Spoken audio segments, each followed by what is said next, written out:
마태복음 14장입니다. 22절부터 33절까지입니다. 22절의 말씀부터 함께 합독하시겠습니다. 예수께서 즉시 제자들을 재촉하사 자기가 무리를 보내는 동안에 배를 타고 앞서 건너편으로 가게 하시고 무리를 보내신 후에 기도하러 따로 산에 올라가시니라. 저물매 거기 혼자 계시더니 배가 이미 육지에서 술이나 떠나서 바람이 거스름으로 물결로 말미암아 고난을 당하더라. 밤 사경에 예수께서 바다 위로 걸어서 제자들에게 오시니 제자들이 그가 바다 위로 걸어오심을 보고 놀라 유령이라 하며 무서워하며 소리 지르거늘 예수께서 즉시 이르시되 안심하라 나니 두려워하지 말라.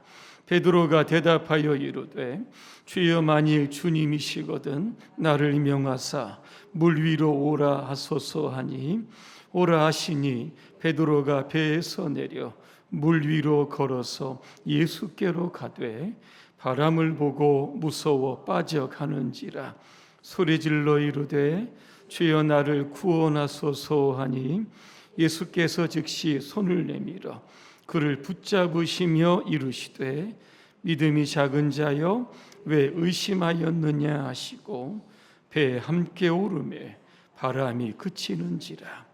배에 있는 사람들이 예수께 절하며 이르되 진실로 하나님의 아들이로소이다 하더라. 아멘.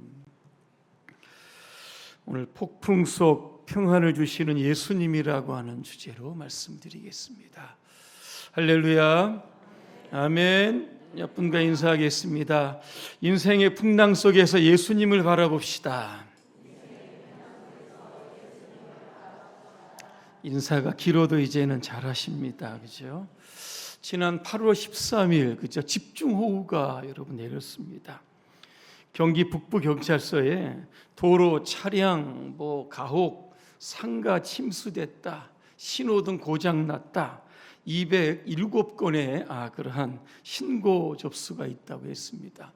인천 옹진에는 시간당 140mm가 오게 됩니다. 그래서 사망자 1명이 발생하기도 했고, 경기도 김포에서는 차가 하천으로 이렇게 떠내려갑니다. 80대 운전자가 또 사망하는 사건도 있었습니다. 파주 남양주시에는 그죠? 하천 범람으로 인해서 주민들이 또 대피하는 소동도 있었습니다.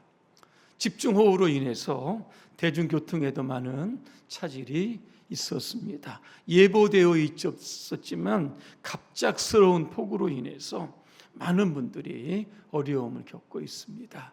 하루속히 신속하게 복구 작업이 진행되기를 간절히 기대합니다. 우리 인생에도 여러분 폭우가 내릴 때가 있습니다. 바람이 불 때도 있고 여러분 비가 내릴 때도 있습니다.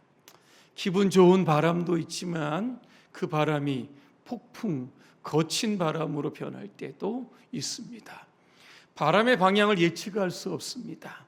한쪽에서만 부는 것이 아니라 동서남북, 사방에서 불어올 때도 있습니다. 우리 인생에도 여러분 바람이 불어옵니다. 갑작스러운 질병과 사고는 우리의 삶을 마구 여러분 흔들어 놓습니다. 실직과 실패, 이 경제적인 바람도 우리 가운데 여러분 불어옵니다. 큰 불안감을 우리 가운데 야기를 시킵니다. 요즘에 보니까 또 코로나 환자가 또 많다 이런 얘기도 있습니다. 전염병이나 지진이나 홍수 같은 이런 바람이 불어올 때도 여러분 있습니다. 또한 우리 내면에도 끊임없이 바람이 여러분 불고 있습니다. 불안과 염려의 바람입니다. 미래에 대한 예측할 수 없는 그러한 불안들이요 우리 안에 끊임없이 소용돌이 치고 있습니다. 또 하나 우리가 실수, 허물, 죄 이런 것들이 만들어낸 그러한 어떤 죄책감, 그죠? 후회감 이런 것들이 우리 안에 끊임없이 불고 있습니다. 타인과의 비교를 통해서 나타나는 열등감의 바람도 여러분 있습니다. 아물지 않은 상처, 그로 인하여 우리의 내면에 폭풍을 만들어낼 때도 여러분 있습니다. 인간관계에서도 갈등의 바람이 여러분 불 때도 있습니다. 여러 가지 오해나 불화로 인해서 많이 마음의 상처를 받을 때도 여러분 있습니다. 사랑하는 사람과의 이별, 사별도 우리 안에 큰 슬픔의 바람을 여러분 일으키는 겁니다. 오늘 보니까 갈릴리 바다에 오늘 바람이 여러분 일어납니다. 풍랑이라고 했는데 어떤 성경에는 광풍이라고 했습니다. 거친 바람이 불기를 시작을 했던 겁니다. 참고로 갈릴리 바다는 어떤 바다일까를 조금 소개해 드리려고 합니다. 갈릴리 바다는 지구상에서 가장 낮은 담수호입니다. 바다가 아니라 여러분 호수입니다. 해수면보다 210m나 낮은 곳에 여러분 위치합니다. 이 바다가 길이가 21km 정도 되고 폭이 한 13km 정도 여러분 됩니다. 평균 높이가 이 깊이가 보니까 한 25m 정도 여러분 된다고 합니다. 이 갈릴리 바다의 물은 어디서 공급받느냐? 수원지를 보니까 이스라엘 북쪽에 있는 헬몬산으로부터 물을 받게 여러분 되는 겁니다. 그 물을 받아 어디로 흘려보냅니까? 요단강으로 흘려보내는 겁니다.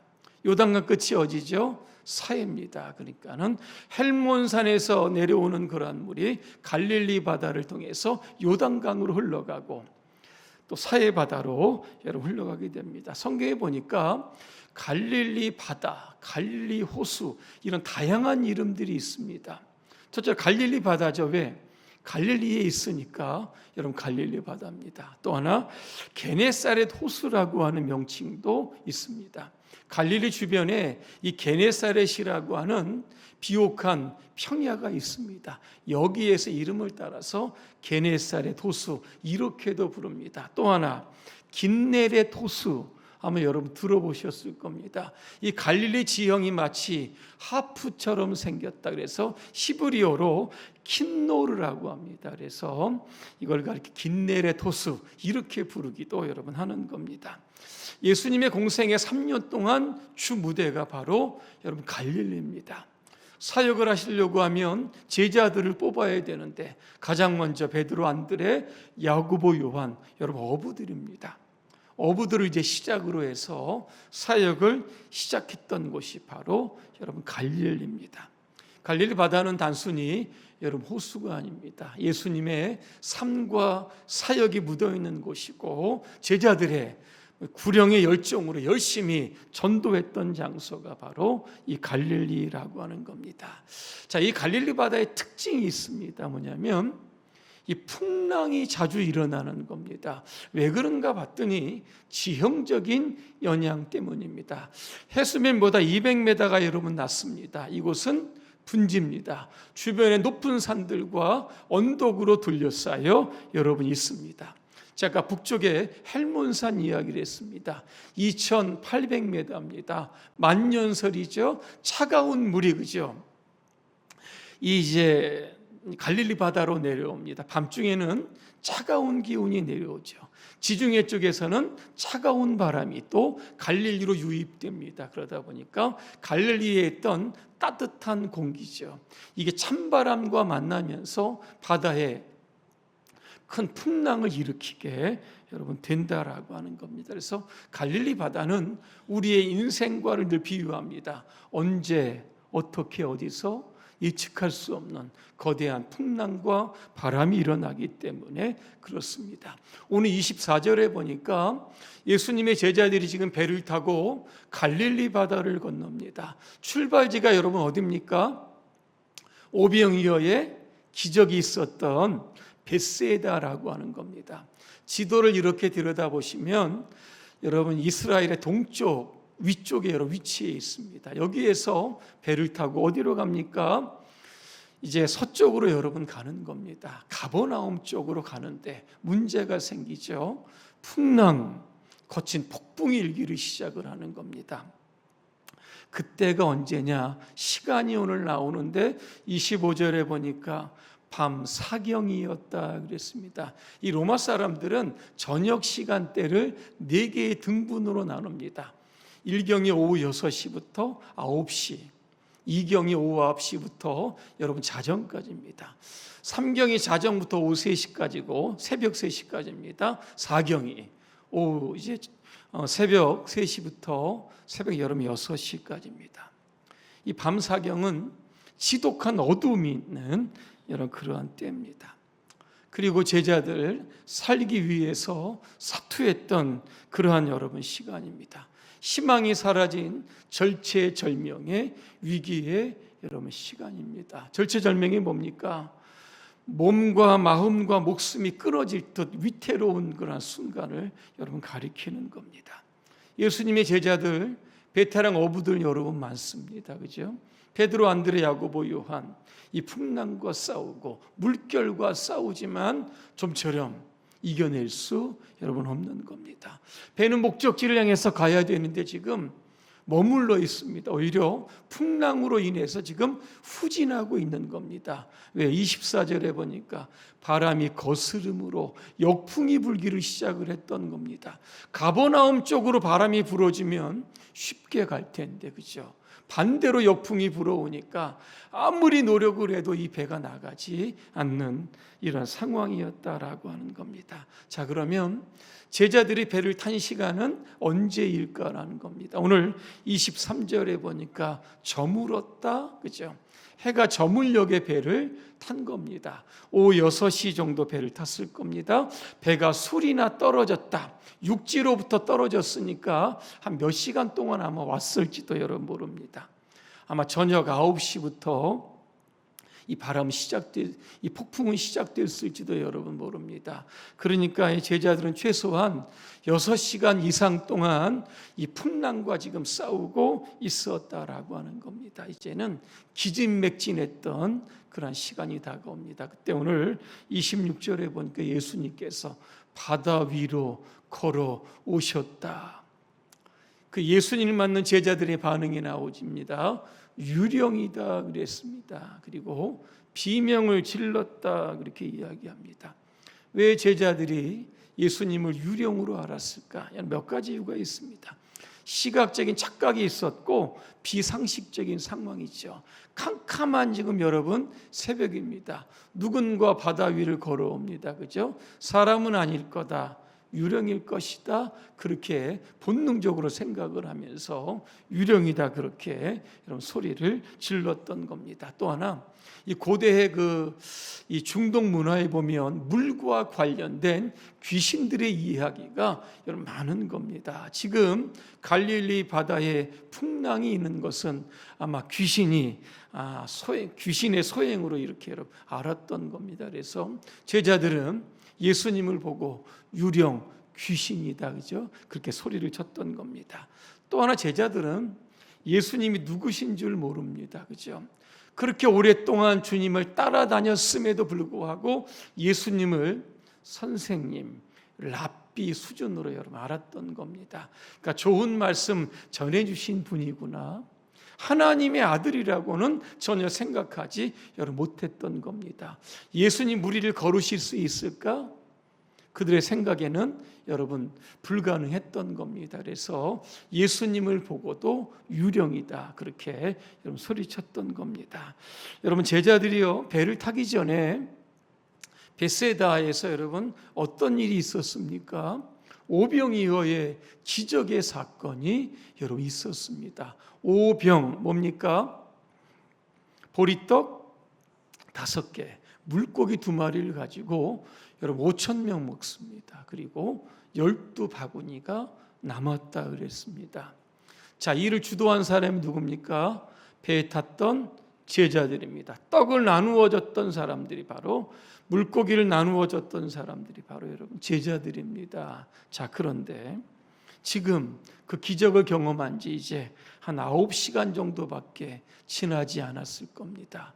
자, 그런데 9시간 만에 기적을 일으키신 그 주님을 송두리째 여러분 잊어버린 겁니다. 폭풍의 위기가 얼마나 컸든지, 그죠? 예수님을 놓쳤던 겁니다. 예수님이 전혀 기억이 나지 여러분 않았던 겁니다. 누구 하나라도 그죠? 야, 예수님을 우리가 불러보자. 산 위에서 기도하고 계시는데 우리의 지금 어려움들을 다 보고 계실 텐데 그 예수님을 함께 한번 기도하자, 그죠? 이렇게 이야기했던 사람이 한 사람도 여러분 없었다라고 하는 겁니다. 오늘 우리는 여러분 어떻습니까? 우리의 평탄한 삶 가운데서는 그래도 예수 좀 믿는 것 같은데 삶의 위기나 질병이나 사고나 여러 가지 사건들이 만약에 부딪히게 되면 우리가 만났던 그죠? 그 예수를요 새카맣게 잊어버리는 겁니다. 기억하려고 해도 기억이 나지 않습니다. 그 오랫동안 연륜과 믿음이 있는데도 예수님을 생각해내지 여러분 못하는 겁니다. 예수님은 자신을 유령이라고 부르는 제자들을 볼 때에 참 실망스러웠을 겁니다. 내가 그들과 한 지가 이렇게 상당히 오랜 시간을 보냈는데 자신을 누구라고 알지 못했던 제자들에 대한 큰 실망이 여러분 있었을 겁니다. 근데 주님은 참 친절하십니다. 산중에서 기도하시다가 제자들의 위기를 당한 것을 알고 오늘 무리를 걸어오셨다 그랬는데요. 지금 위기 상황입니다. 그죠? 걷다가 뛰었다가 하지요. 그죠? 아마 신속한 걸음으로 제자들을 향해서 주님은 달려 여러분 가셨을 겁니다. 죽음의 위기를 앞두고 있는 제자들을 구원하시기 위해서 주님은 제자들을 향해 상하고 계시는 겁니다. 우리가 믿는 예수님은 도대체 어떤 분이실까라고 하는 겁니까? 예수님은 창조주 하나님의 권능을 갖고 여러분 계십니다. 여러분 누가 중력을 거슬릴 수 있습니까? 자연의 섭리를 누가 거스를 수 있겠습니까? 그죠? 자연을 만드시고 물과 바다를 만드신 예수님만이 무리를 걸으실 수 있는 겁니다. 여러분 마가복음 4장에 보니까 제자들이 예수님을 태우고 갈릴리 바다를 지나가는 장면이 나옵니다. 그때도 큰 폭풍이 일기를 시작을 합니다. 그때 예수님은 배에서 주무셨다 그랬습니다. 이 풍랑 가운데 주무시는 예수님, 그죠? 깨워야 되는데 깨우지 못하고 제자들이 그 풍랑을 이기려고 애써 보지만 이것도 결국 안 되는 겁니다. 잠자는 예수님 깨웁니다. 우리가 죽게 된 것을 돌보지 아니하십니까? 우리를 조금 살려주십시오. 그때 여러분 예수님이요 깨어서 뭐라고 하신지 아십니까? 바람을 꾸짖으셨다 그렇게 말씀합니다. 그리고 바다를 향해서 잠잠하라 고요하라 말씀하십니다. 그 뒤에 여러분 어떻게 됩니까? 바람과 바다가 잔잔하여 지니라, 그죠? 여러분 이렇게 나오고 있습니다. 예수님은 창조물에 대한 절대적인 통제와 지배권을 여러분 가지고 계시는 겁니다. 자, 무리를 걸어 제자들에게 가신 예수님 딱 세 마디로 그들을 위로하고 이런 격려하십니다. 안심하라, 나다, 두려워하지 말라. 여러분 이렇게 말씀합니다. 안심하지 말라는 것은요 걱정하지 말라 이 이상의 의미를 담고 여러분 있습니다. 담대하라, 마음을 강하게 하라는 겁니다. 풍랑으로 인하여 제자들의 마음이 지금 굉장히 여러분 불안합니다. 이때 마음을 강하게 하는 겁니다. 풍랑을 이길 수 있는 그런 내가 너희와 함께 있기 때문에 걱정할 것 없다, 안심하라 이렇게 말씀하고 오늘 있습니다. 두 번째는 나다 이렇게 말씀하시는데요. 이게 어디 나오냐면 출애굽기 3장 14절에 나옵니다. 나는 스스로 있는 자다. 이게 바로 나다라고 하는 여러분 뜻입니다. 이게 어디에서 하나님께서 이 말씀하셨을까? 출애굽기 3장에 가면 이런 사건이 나옵니다. 그 떨기나무 가운데서 하나님이 모세를 부르십니다. 그러시면서 지금 애굽에서 고통받고 있는 이스라엘 백성들 내가 구원하라 이렇게 명령을 주시죠. 그때 모세가요 망설입니다. 그러면서 하나님께 이런 질문을 합니다. 제가 이스라엘 백성에게 가서 너희 조상의 하나님께서 나를 너희에게 보내셨다고 말하면 그들이 저에게 이렇게 물을 겁니다. 너를 보내신 그분의 이름이 뭐냐 물을 텐데 그때 제가 뭐라고 대답하면 좋겠습니까? 그랬더니 나는 스스로 있는 자다. 스스로 있는 자가 내가 너를 보냈다 하라 이렇게 이야기하라고 여러분 말씀합니다. 여러분 스스로 있는 자 누굽니까? 여러분 하나님이십니다.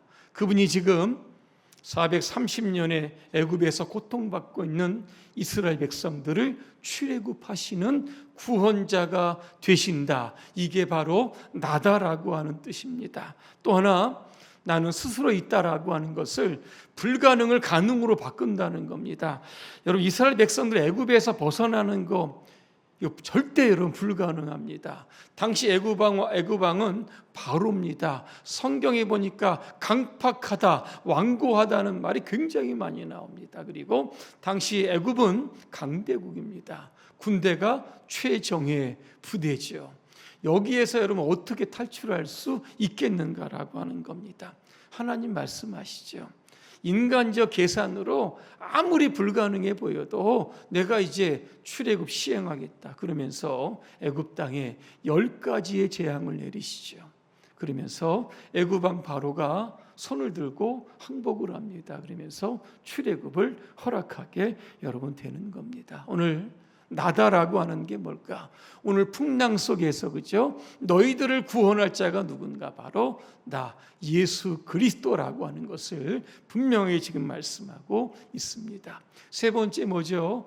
두려워하지 말라 그렇게 말씀합니다. 우리의 삶에 여러분 두려운 일이 그죠? 우리의 생각 속에는 매 순간 여러분 두려운 일이 여러분 일어나게 됩니다. 지금 제자들 죽기 직전이죠. 그들을 향해서 두려워하지 마. 다시 말하면 구원해 주겠다는 뜻 아니겠습니까? 이 풍랑 폭풍성을 뚫고 그죠? 제자들의 귀에 들렸던 두려워하지 말라. 이 주님의 말씀이요. 그들의 심장을 억누르고 있었던 모든 무게로부터 해방을 여러분 시켰던 겁니다. 32절에 보니까 바람이 그쳤다 말씀하고 있는 겁니다. 오늘 여러분 우리가 살아가는 시대 끊임없는 바람, 풍랑, 폭우가 여러분 내리고 있습니다. 여러분의 삶의 바다에는 어떤 폭풍이 여러분 일어나고 있습니까? 어떤 두려움의 물결이 여러분을 힘들게 하고 여러분 있습니까? 힘들고 어려울 때마다 주님이 제자들에게 하셨던 세 가지의 말씀을 여러분의 삶에 한번 적용해 보시길 바랍니다. 안심하라, 나다, 두려워하지 말라. 오늘도 이 믿음을 가지고 오늘도 있을 때 우리는 풍랑을 이길 수 있는 겁니다. 또 하나 말씀을 드리면 오늘 베드로가 물 위를 걷는 장면이 나옵니다. 이 배 안에 몇 명이 탔습니까? 12명이 타고 있습니다. 근데 유독 베드로만큼만 물 위를 걷게 해달라 여러분 요청하고 여러분 있습니다. 다시 말하면 배 안에 믿음이 있었던 사람은 단 한 사람 누굽니까? 베드로입니다. 믿음이 뭘까? 믿음은요 모험입니다. 믿음은요 안전하고 익숙한 곳을 떠나서 미지의 영역으로 발을 내딛는 것이죠. 믿음이 뭡니까? 배 안에서 배 밖으로 발을 내딛는 게 여러분 믿음이라고 하는 겁니다. 용기가 없으면 여러분 배 밖으로 여러분 나갈 수 여러분 있겠습니까? 중력 이겨낼 수 있겠습니까? 그죠? 인간적인 생각, 판단 다 내려놓고 주님이 오라고 하시니까 그 믿음을 가지고 여러분 물 위를 걸어갔던 사람이 바로 여러분 베드로입니다. 제가 인터넷 쳐봤습니다. 인류 역사상 물 위를 걸은 사람이 있느냐 그랬더니 있을까요? 없을까요? 없다 이렇게 나옵니다. 유일하게 여러분 베드로입니다. 모험을 감행을 했던 겁니다. 그러면 베드로가 모험을 했던 그 믿음이 뭘까? 히브리서 11장에 보니까 이렇게 나옵니다. 믿음은 바라는 것들의 실상이요 보이지 않는 것들의 증거다. 여러분 이렇게 나옵니다. 바라는 것들의 실상 이게 뭘까 봤더니 여러분 이겁니다. 눈에 보이지 않습니다. 손에 만져지지 않습니다. 하지만 지금 믿음의 눈으로 보고 있는 겁니다. 믿음의 손으로 만지고 여러분 있는 겁니다. 자, 보이지 않는 것들의 증거다 그랬습니다. 하나님의 약속이 우리 안에 이루어지지 않았습니다. 하지만 미래에 될 일이 우리 안에 이루어질 줄로 믿고 확신하는 것, 이게 바로 여러분 믿음이다라고 하는 겁니다. 그래서 믿음은 긍정적인 생각도 아닙니다. 믿음은 어떤 희망적인 바람도 아니고 믿음이야말로 현실적이고 여러분 실제적이다라고 하는 겁니다. 자, 베드로가 믿음으로 배 밖으로 발을 여러분 디뎠습니까? 처음에는 여러분 잘 걷습니다. 그죠? 근데 여러분 어떻게 됩니까?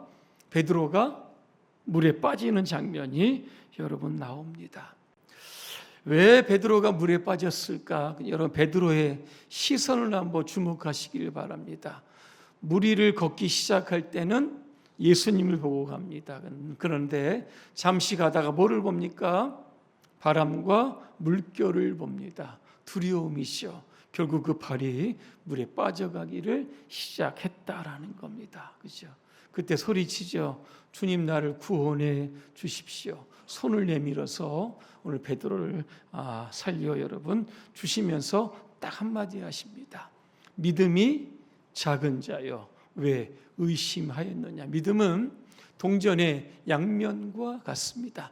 믿음이 커지면 의심이 작아질 것이고 의심이 커지면 믿음이 여러분 작아지게 되는 겁니다. 그러면 우리의 믿음을 지속적으로 크게 하는 방법이 뭘까라고 하는 겁니다. 여러분 하나입니다.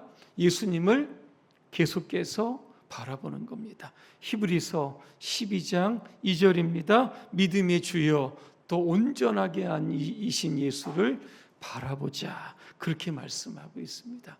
누가 예수님을 바라보겠습니까? 믿음이 있는 여러분 사람입니다. 바라보면 바라볼수록 큰 믿음을 가지고 그죠? 바다 위를 걸어갈 수 있는 하나님 놀랍고 위대한 역사를 이루어가는 겁니다. 결론입니다. 오늘 우리가 설교 끝나고 불러야 할 찬송가 413장. 여러분 이 작사자가 있는데요. 이 작사를 한 배경을 보면 굉장히 여러분 슬픕니다. 이 작사가는 호레이시오 스패포드라고 하는 분인데요. 미국 시카고의 변호사입니다. 장로교의 집사님입니다. 1871년에 시카고 화재로 인해서 재산을 다 잃게 됩니다. 그리고 어린 아들은 병들어 여러분 죽게 여러분 되는 겁니다. 연임은 불행 가운데 가족과 함께 이제 유럽 여행을 이제 떠나려고 계획을 합니다. 얼마나 바쁘든지 자기는 못 가고 아내와 네 딸을 그저 배에 타서 먼저 이렇게 보내게 됩니다. 자, 그런데 1873년입니다. 11월이죠. 그의 아내와 딸이 타고 가던 배가 그죠? 결국 대서양 한복판에서 다른 배와 충돌하는 사고가 일어나게 됩니다. 결국 그 사고로 인해서 네 딸은 죽게 되고 아내만 극적으로 살게 여러분 되는 겁니다. 이 소식을 들고 스패포드가 배를 타고 대서양을 지납니다. 선장이 이야기하죠. 이곳이 당신의 딸들이 익사했던 곳이다. 그렇죠? 스패포드가요 슬픔을 조금 주스리면서 하나님을 향한 그러한 믿음과 평안을 생각을 하면서 오늘 작사를 쓰게 됩니다. 1절 보니까요. 내 평생에 가는 길 순탄하여 늘 잔잔한 강 같든지 큰 풍파로 무섭고 어렵든지 내 영혼은 늘 평안해. 여러분 이렇게 시작을 합니다. 그렇죠? 과연 내 영혼이 편하다 이렇게 얘기할 수 있는 사람이 누구일까? 그렇죠? 풍랑을 경험해 보지 못한 사람이 이야기하는 것이 아니라 풍랑 속에서 그죠? 믿음으로 주님을 발견하는 사람들이 외칠 수 있는 여러분 고백입니다. 오늘 여러분의 삶에 크고 작은 바람도 일어납니다. 여러분 비도 여러분 내릴 겁니다. 그런 와중에 여러분 이 폭풍 속에 풍랑 속에 평안을 주시는 예수 그리스도 오늘 그분만을 여러분 집중하며 여러분 살아가시기를 주님의 이름으로 축복합니다. 기도하겠습니다. 폭풍 속에 평안을 주시는 주님을 기대합니다. 갈릴리 바다에서 거센 바람과 바다 물결로 인하여 죽어가고 있는 제자들을 향해서 급하게 무리를 걸어가신 주님, 오늘 이 시간 우리의 삶에도 주님 찾아와 주시옵소서. 두려움과 무서움과 절망과 질병과 고난, 이 모든 것들을 평안으로 바꾸어 주옵소서.